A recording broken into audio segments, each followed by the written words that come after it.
Vēlreiz visiem labdien. Ja, šodien mēs gribam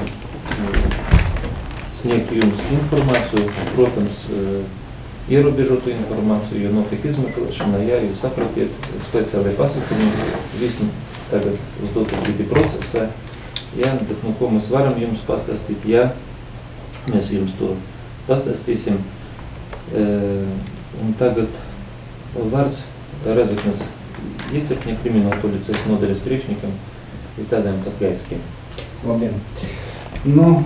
Sākšu, 2015. gada 4. maijā 21:20 Valsts policija Latgales reģiona pārvaldes Rezeknes Iecirkņa operatīvas vadības nodaļā griezās Jāņa Kalvana 89. gada dzimušā vīrieša radinieki, ka viņš atradas bezvēsts probmutnē no 2015. gada 3. maijā, un kurš aizbraucā savu automašīnu Mercedes-Benz 300 91. gada izlaidumā.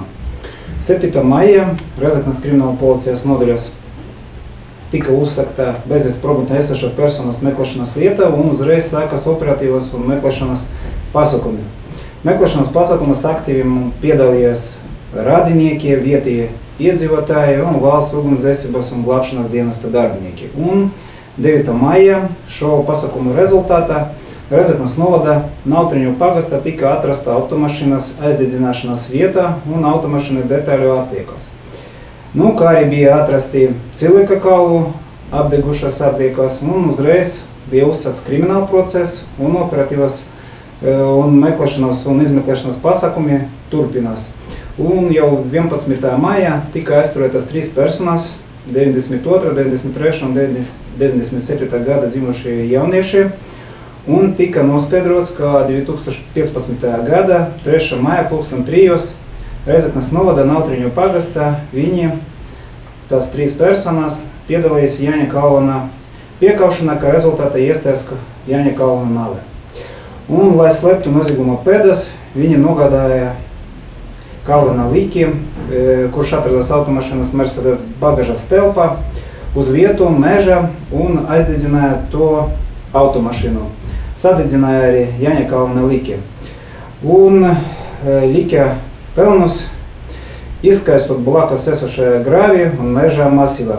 Pēc kā, izmantojot autogenu, sagrieza sadegušu automašīnu Mercedes vairākas daļas, lai tās varētu no dedzināšanas vietas aizvest prom un noslēpt. Un viņam to izdevās, un viņi sagrieza mašīnas daļas, sakrava traktora piekaba un aizveda daļu uz melorācijas grāviem un daļu uz metālu esošu diki. Un 11. maijā saskaņā ar krimināla procesa likumā 264. pantu 3 personas bija aizturētas, un jau 13. maijā 3 personām tika piemērots drošības līdzekļus apcietinājums. Man īstenībā pagaidām viss. Vārds Iecirkņa priekšniekam Unaram Paškevičam.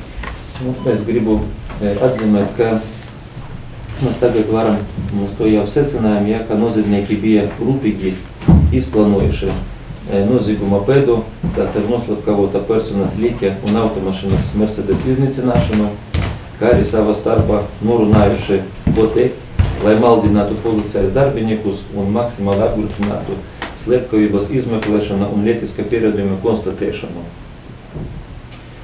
Tā 5. maijā viena no aizdomas turamam personam griezās policija ar iesniegumu par to, ka 3. maijā noslapkavota persona atbrauca ar automašīnu Mercedes pie viņas, iekļuva viņam piedaroša māja un sarīkoja konfliktu. Pēc kā aizbrauca nezināma virzienā un vairāk viņu neviens neredzēja. Arī runājot par automašīnas, par tiem detaļām, par sastāvdaļām, ja, piemēram, automašīnas dzinēju un atrumkarbu viņi aizveda ar traktora piekabi un noslicināja dīki. Izsūknējot no dika ūdeni, automašīnas noslicinātas daļas tika konstatētas un izņemtas.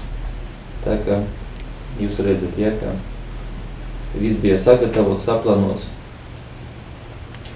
Pēc līka un automašīnas atdedzināšanas noziedznieki slēpa ugunskura vietu, nosadzot to ar lapu un skuja koku zāriem. Viņam principā nebija kur steigties.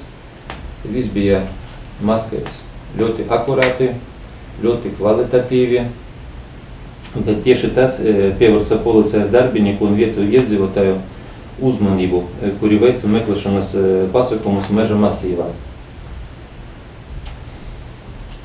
Gribu pateikties visiem iedzīvotājiem, valsts ugunsdzēsības un glābšanas dienesta darbiniekiem, kā arī bojā gājušas personas radiniekiem par sniegto palīdzību meklēšanas pasākumu realizācijā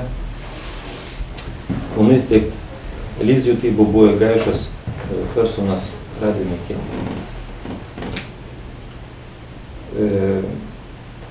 Uzskatu, ka Latgales reģiona pārvaldes krimināla policijas biroja darbinieki sadarbībā ar Rezeknes iecirkņa krimināla policijas nodaļas darbiniekiem faktiski atklāja sevišķi smagu nodzīgu nodarījumu. Tagad mēs varam runāt par slepkavību grupā pēc vainu pastiprinošiem apstākļiem. Negribu ilgi stāstīt par visiem operatīviem pasākumiem, par meklēšanas pasākumiem, bet visi iespējami cilvēku resursi, gan Rezeknes iecirkņa, gan Latgales reģiona pārvaldes krimināla policijas biroja, gan vietēju iedzīvotāju, valsts ugunsdrošības un glābšanas dienesta darbinieki, viņi bija visi iesaistīti tajos pasākumus. Vieta, meža masīvs, saprotiet, jā, principā, visi tie, jā, un tie visi apstākļi, viņi ļoti būtiski apgrūtina mūsu darbu, bet noziedzniekam pateicoties krimināla policijas nodaļas darbinieku izrādīto profesionalitāti neizdevās realizēt savus plānus, un mums izdevās, manuprāt, maksimāli īsa laika periodā aizturēt 267. panta kārtībā noziedznieku grupu, jā, un, kā manuprāt, ļoti būtiski to, ka tiesa piemēroja drošības līdzekļu apcietinājumus visiem. Tie agrāk bija tiesāti, ne? Divas personas bija agrāk tiesātas par zādzības izdarīšanu, bet sodami bija nosacīti. Nu, vienalga, jā, tā redzeslokā bija. Motīvs kāds tikai nejaušība vai viņam to tomēr? Personīga rakstura konflikts, varam tāpat teikt. Cikat nevaram, atvainojiet, izmeklēšanas. Nē, tas nebija nolūks tieši cilvēku. Šeit mēs varam runāt tikai pamatojoties uz aizturētām personām, uz viņa liecībām, tā kā šeit mēs negribam par šeit. Nu, skaidrs. Viņa atzīst to izdarīšanu? Viņa atzina savu vainu slepkavību izdarīšanā, jā. Mežā neviens to ugunsgrēku nepamanīja, tad, kad viņi naktī dedzināja pa dienu. Sapratiet, izmeklēšanas gaita vēl iet, izmeklēšana iet, un par visu to uzreiz jums pateikt mēs nevaram, jo darbs ir turpinās. Sapratiet, trīs cilvēki apcietināti, un liels darbs jau padarīts, un jau ļoti liels darbs vēl priekšā. Tajā meža masīvā man rīcībā ir tāda informācija, ka bija atļautas, jau bija veiktas atļautas meža cirklis, jā, un tā, es domāju, ka ieraudzot to dūmi, jā, no meža, jā, cilvēkam, nebija nekādas aizdomas, jo viņam, jā, var padomāt, piemēram, ka tie ir darbinieki strādā tajā mežā. Tā kā šeit viss bija pārdomāts, nevienu reizi, es domāju. Tas nav saistīts ar kaut kādām problēmām mūsu apkalpojuma teritorijā, tas ir fakti, tas ir statistika. Tas, jā, katreiz gadījums ir atsevišķs. Kaut kāds secinājums, ka mums slikti nekā citos pilsētos vai rēnos, tas nav. Šeit, es domāju, var atzīmēt, kā vienu no tādu uztraukošiem faktiem, tie ir aizdomos turamo personu vecumu, ja? Jums ir nosaukti dzimšanas gadi, ja? Un šeit, pa gadiem ir skaidrs, ja, ka viena persona māca skola, ja? Un šeit, tie ir momenti, ja, par kuriem vēlreiz ir, vajag padomāt, ja? Tie, es domāju, ka viņi arī ir vietējā novietā? Jā, viņi nav Natviņā pavest. No krimināla procesa uzsakts par 117. panta krimināla līkuma 10. punktu par slepkavības izdarīšanu personāls grupā. Jā, jums var... Kas viņiem braukt? Braukt, krimināla līkums mums paredz sodu mūža ieslodzījums. Mūža ieslodzījums vai brīvības atņemšana uz laiku no 10 līdz 20 gadiem un ar policijas kontroli uz laiku no 10 gadiem un konfiscēt mantu vai bez mantas konfiskācijas. Ja? Reāli sods vai no 10 līdz 20 vai mūža ieslodzījums. Cik ilgi būs to izmeklēšanu? Būs ilgi. Nebūs 1 mēnesis vai 2.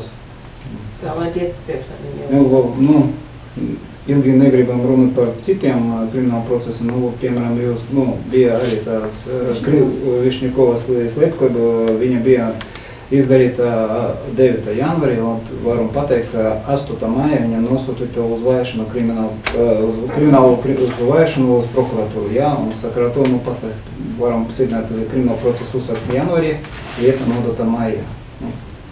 Varat secināt, ka būs šajā lieta nodota uz vajāšanu. Protams, šeit būs daudz ekspertīzes un daudz darba.